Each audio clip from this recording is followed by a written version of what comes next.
ბევრი განსხვავებული მოსაზრება, ბევრი სხვადასხვა არგუმენტი შეიძლება არსებობდეს იქ ჩვენს მისვლასთან დაკავშირებით, თუმცა მე ვფიქრობ იმ ფონზე, როდესაც ეს არალეგიტიმური პარლამენტის კონსტიტუციასთან შეუსაბამო კომისია, პირდაპირ ფორმით შეიძლება ისე ითქვას, გამოიყენება ჰიბრიდულ ომის ინსტრუმენტად ოცნების ხელისუფლების პირობებში და ეს პირდაპირ ტრანსლირება ხდება მათ შორის პირდაპირ ეთერით და მათ შორის ყველა ოჯახში არიან შეღწეულები ფაქტიურად ეს კომისია გამოიყენება ადამიანების გონების გასარეცხად. ესეც თქვა დღეს გიორგი გახარიამ იქიდან გამოსულმა მედიასთან და თქვენ რა ქენით, აი ამის საპირისპიროდ რა გააკეთეთ, ეს მაინტერესებს.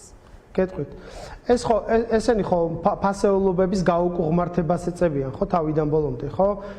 გმირს შეიძლება შეურაცხყოფა მიაყენონ, რაღაცა ლაფში ამოსვარო, რაღაცა პიარულ პროდუქტად გაასაღონ, მაშინ როდესაც თავდადების მაგალითებს, როდესაც არ არსებობს ქვეყნებში ქვეყნები იგონებენ გმირების ისტორიებს, მითებით და ლეგენდებით ხსავენ. როდესაც ჩვენ გვაქვს დადასტურებული ფაქტი გმირობების და აი ესეთი ტიპის ჰიბრიდულ ომს აუცილებელია რომ ადგილზე გასცე პასუხი. და გაეცით პასუხი დღეს, გაიცა პასუხი აი ამ ყველაფერზე, აი რა შტაბი მე ვიმიტომ ვთქვი დღევანდელი დღის მთელი პერიპეტიების ბოლოს რას მეტყვით მეთქი. გაეცა ამას ყველაფერს პასუხი. მე არ ვკითხულობ ეხა იქიდან ვინ გამარჯვებული გამოვიდა, ვინ ვის აჯობა და არ მინდა ასე დავწვრილმანდეთ ეხლა მე და თქვენ რა თქმა უნდა, მაგრამ ეს აზარტული საკითხები არ არის. ამ შედეგს ჩვენ აუცილებლად დავინახავთ. გიორგი გახარია იყო ადამიანი, რომელიც შინაგან საქმეთა მინისტრობის დროს, სხვადასხვა თანამდებობების საპასუხისმგებლო თანამდებობებზე მუშაობის დროს არასდროს არ გაურბოდა არც პროკურატურის ჩვენებების მიცემას, არც საგამოძიებო კომისიაზე გამოცხადებას, არც საპარლამენტო ფორმატებს, ინტერპელაციებს, მინისტრის საათებს, ყველა ამ ფაქტთან დაკავშირებით, რაზეც დღეს ეს ადამიანები გალექსილები და კატლეკილები სვამდნენ ამ შეკითხვებს, ყველა ამ შეკითხვებზე თავის დროზე აქვს პასუხი გაცემული. მაგრამ ყველაზე მნიშვნელოვანი რა იყო? ამათი პროპაგანდა ხო რაზე იდგა? ეხლა ოცნების სამომრჩევლებს მიმართავ მათ შორის, ხო? გახარიასთან დაკავშირებით თითქოს არსებობს რაღაცა კითხვის სერიოზული კითხვის ნიშნები და აბა გაბედოს გიორგი გახარია მოსვლა კომისიაზე და ჩვენ ისეთ შეკითხვებს დაუსვამთ. მთელი სახელმწიფო აპარატი იდგა მათ ზურგს უკან ეხლა. მთელი ოპერატიული ინფორმაციით, სუსით, შინაგან საქმეთა სამინისტროს. ანუ ბერდია თქვენ დღეს თავ მიგაჩნიათ რომ ამ კითხვებს პასუხი გაეცით და გახარიასთან დაკავშირებით კითხვები აღარ არსებობს? მე არ ვიცი, თქვენ შეიძლება დაგრჩეთ პერსონალურად გახარიასთან კითხვები და მთელი ცხოვრების მანძილზე ვერ ამოწუროთ მასთან დაკავშირებით კითხვები. და თქვენ ყველაფერზე და თვლით რომ არა, ანუ თავს ხო არ იმშვიდებთ თქო, მაგას ვამბობ. უბრალოდ მე თქვენსკენ ვარ, არ გეგონოთ რომ ძალიან თვითკრიტიკულები ვართ. თქვით კრიტიკულები ხართ. კარგი. თავარი კითხვა რაც არის გახარიასთან დაკავშირებით, არის ვინ გასცა ბრძანება 20 ივნისთან დაკავშირებით.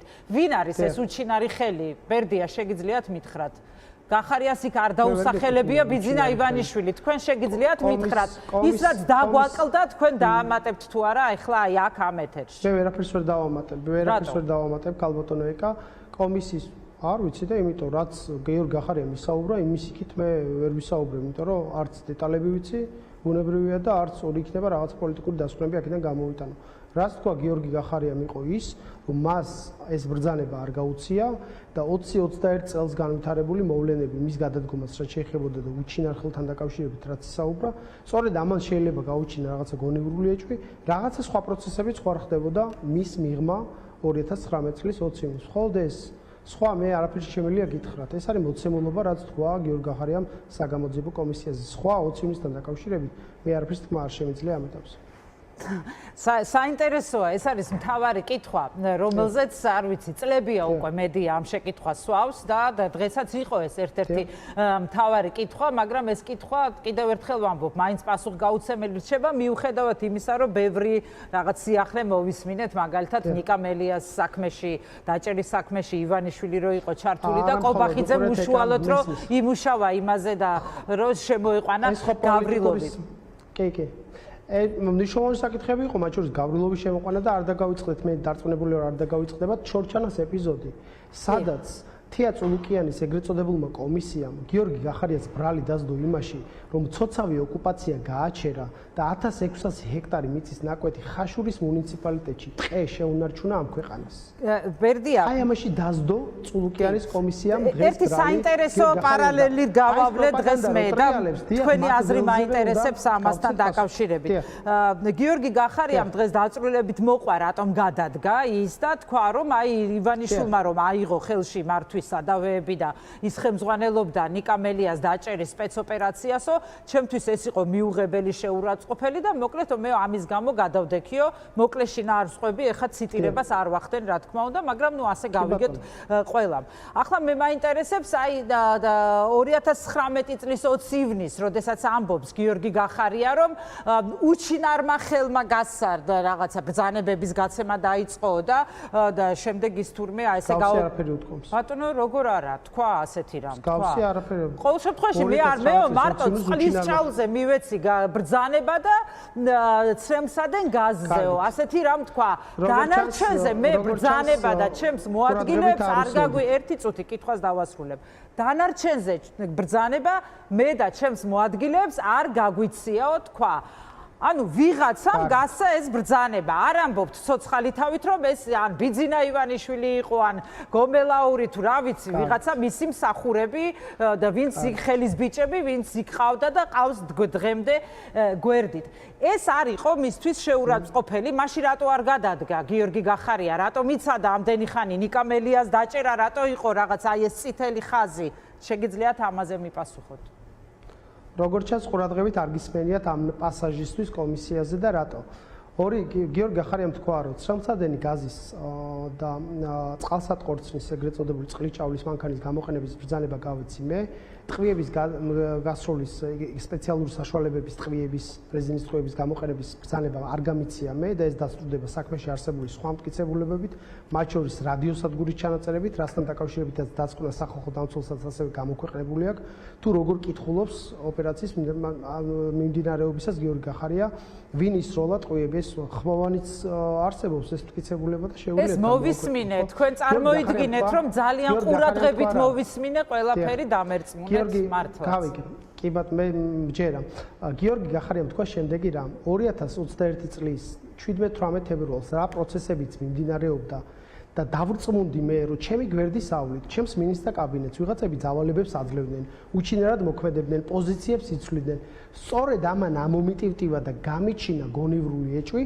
რომ 2019 წლის 20 ივნისაც ხომ არ ყოფილა მსგავსი პროცესები. ანუ მანამდე ეს კითხვა არ გასჩენია იგა გრიგოლიასთანაც აქ ნათქვამი დღეს ალუდა ღუდუშაურს ისე ქონდა დასწავლილი ის ინტერვიუ სხვათა შორის რომ საშინაო დავალებაში 10-იანი ეკუთვნის ეგ დავალება ქონდა ეთქობა ალუდა ღუდუშაურს როგორც ჩანს უყურებენ არა გადახვევით შესწავლილი აქვს და ამ კომისიისთვის განსაკუთრებულად იყო მომზადებული მაგრამ ანუ იმ წუთში ეს კითხვა არ გასჩენია არ დავიჯერებ რომ ასეთ გონიერ კაც ეს კითხვა არ დარჩენია რომ ნეტა ვინ არის ის ვინც ახლა ტყვიების გასროლის ის ბრძანება გასცაო ეს არის სამართლებრივი შეფასების საკითხი გამოსაძიებელი საკითხი ჩვენ ყოველთვის ვეწინააღმდეგებოდით ამნისტიას ამ საქმეზე და აუცილებლად ამ ქვეყანაში მოვა ის დრო როდესაც ყველა შეკითხვას ნორმალური ობიექტური გამოძიების და სასამართლოს პირობებში გაეცემა პასუხი ამაში ვარ დარწმუნებული ამჟამად ჩვენ შეგვიძლია ვიხმწვალოთ მხოლოდ კომისიაზე იმ განცხადებით რაც ბატონმა გახარიამ თქვა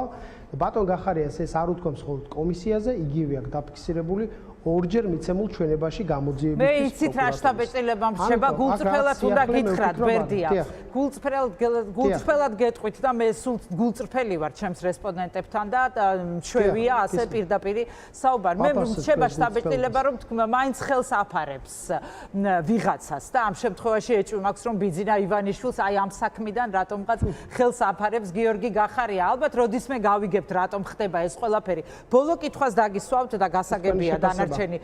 ჩემი შეფასება, ჩემი კონკრეტული ერთი ჟურნალისტის და ერთი მოქალაქის ეკატერინე მიშველაძის შეფასება. ასეთი მე მაქვს უფლება რომ მქონდეს ჩემი აზრით შეფასების უფლებაც მაქვს. საბედნიეროდ ჯერ არავინ მიკრძალავს ამას და ვერც ვერავინ ამიკრძალავს, დარწმუნებული ვარ ამაში. ბოლო კითხვა უნდა დაგისვათ, რომელიც ეხება არა ამ თემას, თუმცა გარკვეულწილად ეხება იმ პოლიტიკურ პროცესს, რომელიც ხდება ქვეყანაში და გულისხმობ ამ შემთხვევაში მორიგ ტრიუქს, რომელსაც ქართული ოცნება მდინარაძის პირით იყო ეს დღეს გახმოვანებული, სთავაზობს პოლიტიკურ პარტიებს და გეუბნებათ ასეთ რამეს, რომ პარტიების აკრძალვა, კოლექტიური ნაცმოძრაობის აკრძალვა და თქვენი პარტია მიუხედავად იმისა, რომ ცდილობთ რომ ამას გაემიჯნოთ ამ ყველაფერს, მაინც მათთვის კოლექტიურ ნაცმოძრაობაში მოიაზრება, ამაზე იყო დღეს არაერთხელ სხვათა შორის ხაზგასმა წულუკიანის მხრიდანაც, რომ თუ თვითმმართველობის არჩევნებში მიიღებენ ისინი მონაწილეობას, ამ შემთხვევაში ეს აკრძალვა გადავადდება და არჩევნების შემდეგ, სავარაუდოდ არჩევნების შემდეგ მოხდებაო. თქვენთვის ეს რამეს ცვლის, თქვენ როგორ უყურებთ ამას, რას აკეთებს ქართული ოცნება? და ეს იქნება თუ არა დამატებითი არგუმენტი თქვენთვის რომ მიიღოთ თვითმმართველობის არჩევნებში მონაწილეობა, თქვენ ამაზე მკაფიო პასუხი ამ დრომდე არ გაქვთ გაცემული. არანაირი მდინარაძის განცხადება, რაღაცებს გამოსვლა და რაღაცების საუბარი და რაღაცა სისულელებზე საუბარი და განცხადებების კეთება არანაირ გავლენას ჩვენს პოლიტიკურ გადაწყვეტილებებზე თვითმმართველობის არჩევნებთან მიმართებით არ ახდენს. არც შიდა აქტორები და არც გარე აქტორები ჩვენ გადაწყვეტილებას პოლიტიკური გუნდი, მათ შორის დისკუსიის საფუძველზე და ბევრი განსხვავებული მოსაზრება არსებობს ამ პოლიტიკურ გუნდში და სწორედ ეს არის მომხიბვლელობა ნებისმიერი პოლიტიკური პარტიის, სადაც განსხვავებული აზრი მიღებულია და პატივცემენ და ბუნებრივია პლურალისტური გარემო აქ აზრის გამოხატვის თავისუფლების კუთხით და მრავალ აზრი გამოითქმის სხვადასხვა საკითხთან დაკავშირებით, რაც შეეხება ამ კომისიის სახელით განცხადების გაკეთებას მდინარაძის. ნუ რა ვიცი, ხო ნაცმოძრაობას ებრძოდნენ და გადაწყვიტეს რომ არ გააუქმონ ნაციონალურ მოძრაობა. არაფრის გაუქმების თავიც არ ქონდა და არც აპირებდნენ ეკა დამერწმუნეთ რა. ეს იყო ინსტრუმენტი, რომლითაც ხალხს აჯერებდნენ თითქოს რაღაცა ნაცმოძრაობას ებრძვიან, წარსულის ქიმერებს ებრძვიან, წარსულის იარები გახსნეს, თითქოს სხვა პრობლემები ამ ქვეყანაში არ იყოს, თითქოს გაღატაკებული არ იყოს ეს ქვეყანა, თითქოს მომავალს არ უკლავდნენ, თითქოს არ ღალატობდნენ ამ ქვეყნის ეროვნულ ინტერესებს, ევროპულ მომავალს არ უკლავდნენ, თითქოს ბავშვები ამ ქვეყანაში არ შიმშილობდნენ, დემოგრაფია არ იყოს პრობლემა, შიმშილი, ბანკები, მაღალი პროცენტი, ქვეყნიდან გაქცეული ნარჩევი ახალგაზრდობა არ იყოს პრობლემა. თითქოს ეს პრობლემები ამ ქვეყანაში არ არსებობს და ეხლა რაღაც გამოგონილ ქიმერებს ვებრძვით, ხო? თუ რამის თავი ქონდათ გაესამართლებინათ, რა პრობლემა იყო ინდივიდუალური ადამიანები, დაემტკიცებინათ ამ ადამიანებისთვის დანაშაული, მაგრამ ეხლა ჩვენ ვხედავთ, რომ ნაცმოძრაობა რეალურად ჩასახლებულია ოცნებაში თვითონ. გადახედეთ მათ დღეს კომისიაზე ვიყავით ქალბატონო ეკა და თენგიზ შარმანაშვილი, რომელიც მიხეილ ზააკაშვილის წარდგენილი ელჩი იყო სომხეთის რესპუბლიკაში და მანამდე საკონსტიტუციო კომისიის მდივანი იყო მისი, რომელსაც აკრიტიკებდნენ ეს ადამიანები, არის მანდ მაგ კომისიაში რომელიც სხვათა შორის გიორგი გახარიამ ვერ იცნო და რო იცოდეთ რომ ვუყურებდი, აი ეს კიდევ ერთი დადასტურება, ვერ იცნო. სახელი იკითხა მისი სხვათა შორის და იმან ხუმრობით მიუღო. ხო, გასაგებია, ბერდია. მართლა ვერ იცნო ეხა რა ვიცი. ლევან მურუსიძე, შემომწირველები, მთელი რეჟიმის საყრდენები, გივი მიქანაძეები და აი წარმოუდგენ მინისტრები, დეპუტატები, რა ვიცი, გადახედეთ მაგალითად მათ სახელმწიფო უსაფრთხოების სამსახურის სისტემას. ანუ წარმოუდგენელია ეხა ესეც საუბრობდეთ ამ პროცესის გაგრძელებას როგორ ხედავთ? გახარია მეტ სიტყვის რას ელიტს დაიბარებენ კიდევ ვინმეს ამ კომისიაზე დღეს მან მოითხოვა ივანიშვილის, გენერალური პროკურორის, სუსის უფროსის და არ ვიცი კიდევ ვიღაცის დაბარება მოითხოვა, არ მახსოვს თავიდან ასე დაიწყო. გაგრძელებას როგორ ხედავთ ამ პროცესის? კი, ამ კომისიის მიზანი ქალბატონო ეკა არ არის სიმართლის დადგენა. ეს არის ნახევრად სიმართლის შესაღება მოსახლეობის, რომელიც ავტომატურად ნახევარ ტყუილს ნიშნავს და ზუსტად ეს არის ჰიბრიდული ომი საკუთარი მოსახლეობის წინააღმდეგ და საკუთარი მოქალაქეების წინააღმდეგ და საკუთარი ამომრჩევლების გონების გარეცხვის მცდელობა. აი რაც დარწმუნებული ვარ არ გამოვა, იმიტომ რომ ბრძენია ქართველი ხალხი, მათ შორის მათი ამომრჩევლები, რომლებიც კრიტიკულად უყურებენ ამ პროცესებს, რაც წამოიწყო ეხლა ოცნებამ. ამის მიზანი იყო ჭეშმარიტების დადგენა არ არის. რეალურად დაანონსებულია გივანიშვილს პერსონალურად მუქარა გიორგი გახარიას მისამართით. ამ მუქარას, რა ვიცი, ხან რა კომისიით აკეთებენ, ხან რაღაცით აკეთებენ, ხან პოლიტიკურად აკეთებენ, ხან პირადად ესხმიან მას ფიზიკურად თავდასხმას, მაგრამ პროცესს, რომელიც დაწყებულია, ვერაფერი ვერ გააჩერებს. ოცნების ხელისუფლება არის ამ ქვეყანაში დამთავრებული. შეუძლებელია ადამიანი შეაზიზღო თავი ისე, ჯერ ცემო სისხლში აბანაო საკუთარი ახალგაზრდობა, მე ციხეში გამოამწყვდიო საუკეთესო ნაწილი ამ საზოგადოების და შეშეკჩეს ეს ყველაფერი. ამიტომ დასრულდება ოცნება აუცილებლად.